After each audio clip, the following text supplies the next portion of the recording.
character identity.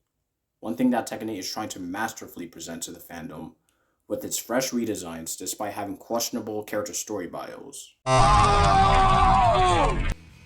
Claudio and Leroy Smith are two male Tekken 7 characters that both received major glow-ups.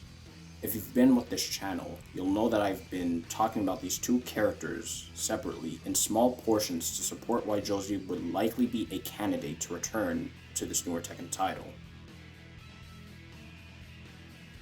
Looking at Claudio's new design and intro, you can see that Namco has gone with a simpler approach to tell you that he's an exorcist, adding more than what his Tekken 7 intro visually showcased with blue effects that have fresh new details. Leroy's redesign is a bit more traditional as it gives you the visual design of him being a master of his craft. Namco still paying off the fact that they value Leroy for returning Tekken to its roots by having him look like a fighter first. Digging even deeper throughout some of my older videos, my Tekken 7 case study video alluded to the fact that the characters chosen for that free Season 4 update had a wide aura of utility and value outside of their mechanics, which would net a higher reward in seeing them return to the sequel title. Claudio's voice actor and Leroy Smith's character also being presented in the Tekken Bloodline anime, while Josie also has a credible resume for being utilized by both Bandai Namco and fans throughout Tekken 7's lifespan without discussing her gameplay. She wins from this as well. Let's look at how Tekken 8's new stages have utilized these three characters to represent progression and their value.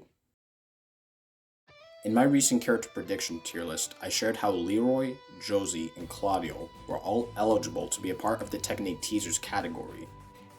Looking past their gameplay, I shared that Gorlanda's video goes over Claudio's Tekken 7 story and pachinko content that was progressed through including Azazel and potentially Zafina in that Coliseum stage from Tekken 8. Essentially adding more to Claudio's background as an exorcist, since Tekken 7 briefly touches on what we should be thinking about regarding Claudio's character and stage. Visually speaking, Leroy Smith and Josie Rizal's story content wasn't as utilized, as their stories were either presented in the character bios that no one would ever read because stories don't matter in fighting games, or not be in the game at all because DLC characters have their information in the wiki. Leroy's Tekken 8 bio confirms the significance of why he's aggressively praised in his own New York stage, given the context of what was set up in Tekken 7. Josie's story also being fleshed out through this lens, since her core story from Kuma's ending in bio pays off the fact that she didn't become a Tekken Force member because it was set up for the funny. What are they, vegetables or fruit? And what does that make, ketchup?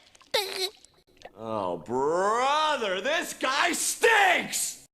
In that case, that would give Namco more legroom to add more context to what Josie would be doing as an international model representing the Business Beauty magazine, within a 6-month timeskip from Tekken 7's catastrophic events in the Philippines.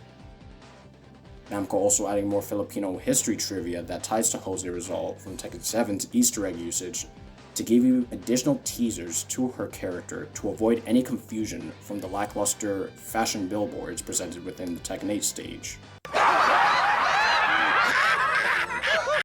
From a design lens, Josie looking like a model wouldn't look out of place at all, as her redesign would tell you that she values how she looks, which can help emotionally vulnerable people to feel more confident about themselves, progressing one common criticism that people have openly expressed about the character for 9 years in Tekken 7's lifespan, so much so that the Tekken team is clearly self-aware. What Tekken mainstay character would you most want to see? That one's easy, Bruce. Josie's cool and all, but I just can't stand her crying. If you guys make her stop crying, maybe Josie can stick around, but This redesign also tells you how dedicated she is in supporting her family financially, as she's still a capable fighter to fit into the world of Tekken and still maintain her status as a professional kickboxer that seeks to respect the wishes of her family.